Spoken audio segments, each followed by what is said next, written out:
All right, what is up, FPG fam? Welcome back to the channel and welcome back to another Chaos Zero Nightmare video. Now, CZN is shaping up to be one of my most anticipated games to drop. I'm really excited about this one and to cover it as a mainstay here on the channel.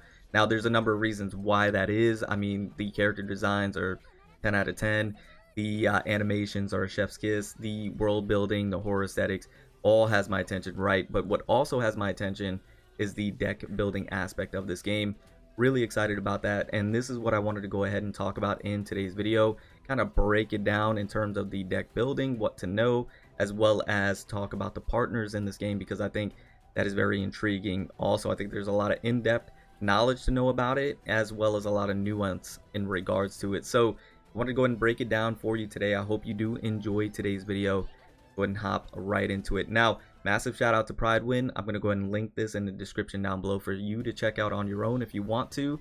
I'm going to be referencing Pridewin a lot as I cover this game and as they cover the game. Hopefully they will, because Pridewin always does a great job. So I'm going to be using them a lot, so massive shout out to them. Anyways, go ahead and hop in. So every combatant's going to have a starting deck of 4 cards, and I believe, if I'm not mistaken, every combatant's going to have 25 cards to themselves specifically. And they're going to have a set of unique cards they can generate in battle. Now, cards have an action point. Also, with those unique cards, I believe that means that some of those cards, you can expand it depending on the game mode and leveling up and things of that nature. Now, cards have an action point, as you can see right here. And I'm going to reference the Chaos Zero Nightmare official page as well to be able to show some of these things.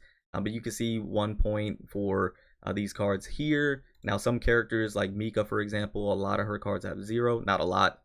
Some of them have 0. I notice a lot of these supporting characters have 0 when it comes to their action points, which is very important. If you have a card that supports and doesn't cost an action point, I think that's pretty valuable. We'll go more into that here in just a second. Action point costs and belong to one of the 3 types: attack, skill, and upgrade. We'll go more in depth about that here in just a second. These types are, very similar to Slay the Spire. Skill and power cards. Attack cards deal damage, skill cards generally provide shield or some other resource, and upgrades generally provide a buff that lasts for the rest of the battle. And they go through some examples here. Now, if we go over back to the official page here, we showed Mika. One example that they use is with the tactical analysis. I wanted to say technical analysis. Tactical analysis. I've used that skill that has 0 action points right here. Mika, that skill grants 2 stacks of waves, which is her own unique resource, and then 1 stack of save, which preserves unused AP for 1 turn. I think that's pretty powerful, right? If we go over to somebody like Renoa, for example, she's going to have primarily attack cards and then 1 skill card. I think some of these attackers are going to have skill cards that may buff like one of their attacks. For example, this one might buff like Instant Judgment to be able to do more damage. That may be the case, right? Self-buffing attackers. And I'm very interested to see the team building aspect of this game, right? I can't wait to hopefully be able to play test it, to see like what the meta is going to be like. 2 attackers and a supporter, or 2 supporters and an attacker, like a hyper carry, or you have like a defender, an attacker, and a supporter. Like, I'm very interested to see what that might entail. But you can see these all cost 1.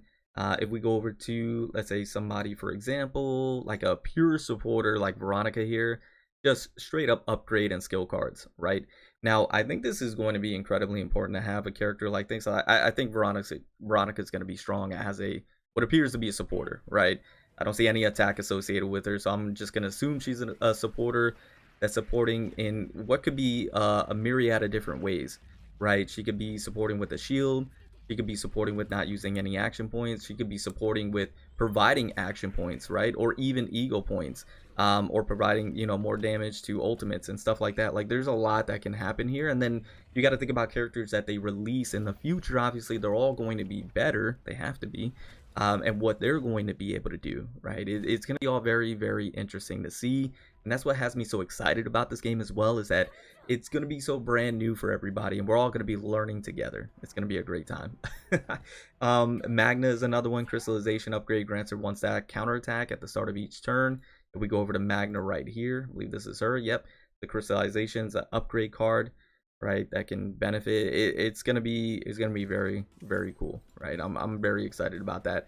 Now, characters also have an ego skill, which costs ego points to cast. These are generally strong ultimate type abilities, and so it's gonna be one of those situations to where when it comes to building out your deck, right, and how you utilize the cards, I think it's going to be a knowledge check of the character and the cards that you're using, as well as using them correctly in the right order, right? And I think this is going to be more important as we progress in the game and as hopefully content gets harder and we reach harder content, more end game stuff.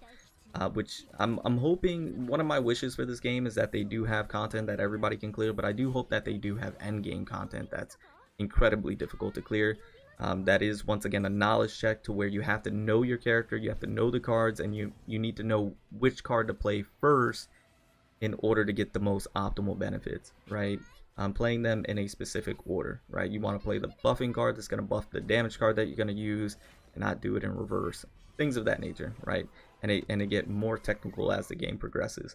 Moving on from there, I did want to go ahead and talk about partners. I think partners is going to be very interesting. Once again, I think this is going to be more end game specific when it comes to partners. I think it's going to be very basic and bare bones in the beginning, and then as we progress in the game and we get more partners and we get partners that are better, then it's going to be more important, right? Especially for the harder content. So partners are characters, and we talked about this in the last video. They're very similar to like weapons. They provide stat boosts, class lock passives, and ego skills. Now stat boosts, they're going to have attack, defense, and HP stat. This is going to help your combatant. And then class lock passive is going to be associated with, if we move back up here, the specific combatant's class. So you have striker, vanguard, ranger, hunter, psionic, and controller. You're going to have partners that are associated with those classes, or I should say have passives that are associated with those classes, right? So you're going to want to put, if you have a partner that has a class lock passive for psionic, you're going to want to put that partner on a psionic combatant. Hopefully that makes sense, in order to unlock their class lock passive, or I should say in order to unlock the passive. So you're going to have, just generally for each partner, attack, defense, and HP boost of a certain amount. You're also going to have their ego skill that costs EP to use, that each combatant's going to be able to use no matter, you know, which partner you put that combatant on. They're going to be able to use the ego skill and the stat boost, but the passive is going to be locked behind the combatant's class, and you're going to want to put it to that specific combatant to get the most benefit from that partner, because it could have some incredible passives, right? Like increased defense 50%, and then provide you with 3 action points. I'm just using an example, right? Another example is that they use here is that these partners like Solia and Serathia are one of the few sources of crit rate and damage in the game, which is huge, right? So like, for example, if you have Solia, let's just say, for example, they're a psionic partner, you put them on a psionic combatant, and one of their passive is like you get an additional or you get, you know, flat out 24% crit rate and 10% crit damage if you put this on a psionic combatant, right? That's massive, that's huge, and I think that's incredibly important. So you're going to want to be very specific on which partner you're pairing together. And speaking about partners, we do have oh, Serathia right here. Speaking of Serathia, so Serathia right here providing maybe crit rate or crit damage. You can see, I believe these are going to be the ego points, right? So it might be like 3 ego points right here. Aishlin, so I think these are all partners right here in this section. 2 ego points, I think. I could be mistaken on that. I'm not sure what they do. I wish they gave me the information on what they do here. Here's Solia. Speak of Solia. Spatio-temporal rift. That's insane. She's probably going to be a very good partner. And then we have Priscilla. Priscilla, great design. Tetris Web. So these are probably going to be one of the more rare partners to go ahead and obtain. They're probably going to be like in that partner banner that you're going to be able to pull on. But they're going to be incredibly important in the game, and once again, more for like that end game stuff. In the beginning, it's probably not going to be as important, but as we progress and we start to ramp up the difficulty, I think it's going to be more prevalent as we go along. But anyways, that is basically what I wanted to go ahead and cover in today's video. Just like a quick breakdown on the partners. You might have known this information already, you might not have. If you didn't, once again, hopefully it provided you some value. I found it to be very interesting, and I wanted to go ahead and share it with you all. As we cover more CZN, I want to try and get more videos out there for you guys. I want to do some fun videos as well, maybe like a top 10 of my favorite characters so far that I've seen, just based off of their designs and stuff. But just let me know what you guys would like to see in the comments.